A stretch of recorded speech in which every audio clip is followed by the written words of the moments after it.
First of all, when I inboxed Cameron, I saw something where he had said Amanda Serrano and Katie Taylor had the most watched women's boxing match in history with 1.5 million viewership. Y'all can't erase history, bro. Like, I had 2 million viewers. He wrote me back after and said, oh, okay. Well, now you got some catching up to do. You're weird, because I'm about to get you together right now, Cam.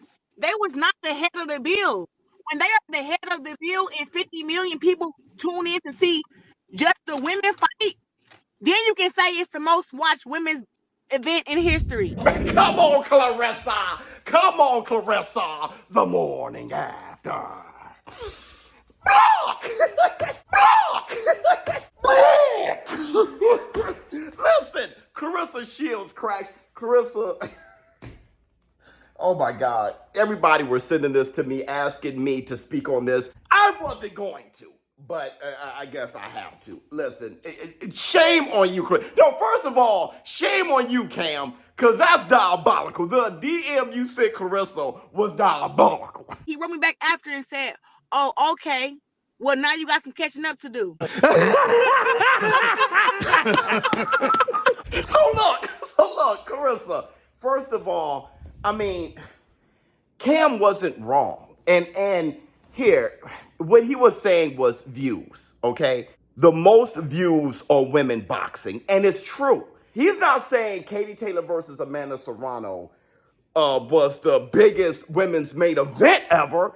He's saying it's the most viewed, the most eyes on a women's boxing match. And it's true.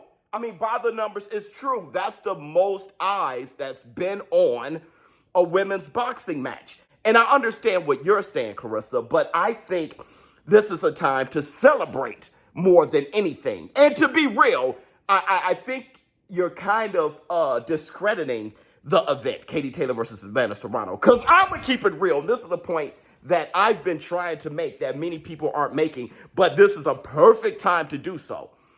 Katie Taylor versus Amanda Serrano brought legitimacy to the event. Let's keep it real. No, let's keep it real, because we saw the first fight, Madison Square Garden, selling it out. It was a war.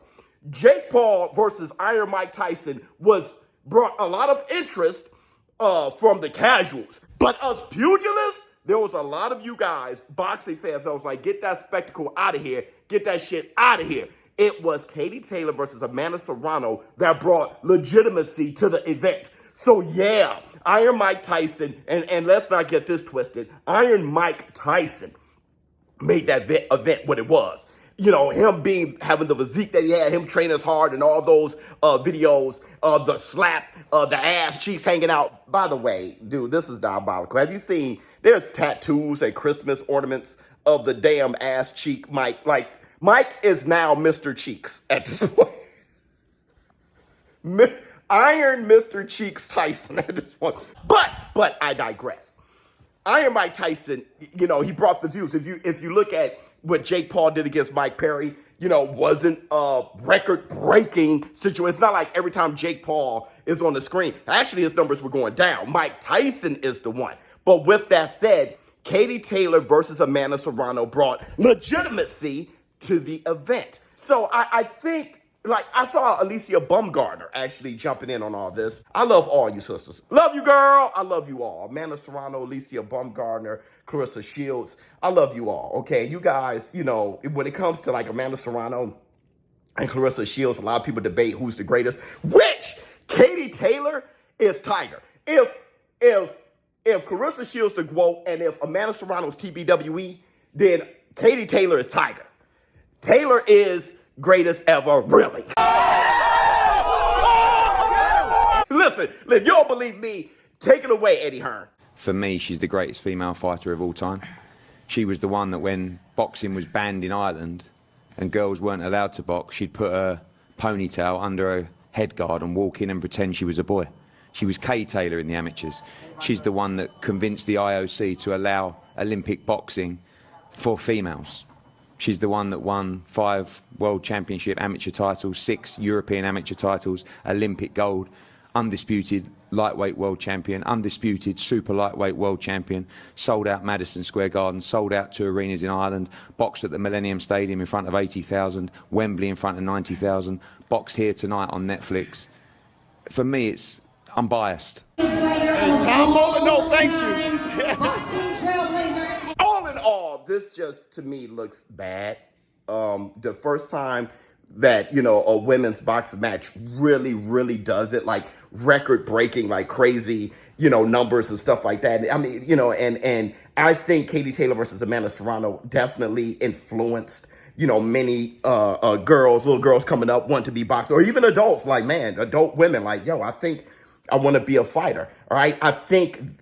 I'm sure there's a little girl out there that's probably going to be 2 times greater than you, Claressa, all because of being influenced and inspired by the Katie Taylor versus Amanda 2 fight. And I think it's just great for women's boxing. And I think for everybody to crash out like this and fall apart like this on Twitter, you know, and Claressa Shields is the king of the ring right now, you know, on Twitter, just kind of crashing out. I just think that's just a bad look. I think this is a time for everybody to celebrate each other. Katie Taylor is sitting out there like, I mean, she actually won the fight. She won both of them. She as quiet as a mouse pissing on cotton. But yeah, I just think it's a bad look. Now, let's talk about Teofimo Lopez. Eddie Reynoso being in his corner added to his team. I think it's great. And I'm happy Teofimo Lopez Sr. decided to do that. And I'm telling you, shout out to you daddies who are doing this. Bill Haney is on that. You saw him with Freddie Roach. You heard Floyd Schofield Sr. saying that he's going to add somebody new to the team. But we already making a little bit of changes. I might as well make the announcement. Warren Guzman going to be in camp with us as one of the coaches, as one of the main coaches. Look, I'm just waiting on you, Bozy, in this because, honestly, as far as performances, I didn't like Andy Cruz's last performance, and I didn't like Boots Ennis's last 2 performances. So, Bozy, you may have reached your plateau. It's time for you to add somebody. I'm just waiting on you. Lastly, I'm about to leave. I just took a shower. My family's getting ready. We're about to go Christmas shopping. Let's start the whole hang all the mistletoe. I'm going to get to know you better. ShowBizz for dope. I'm out.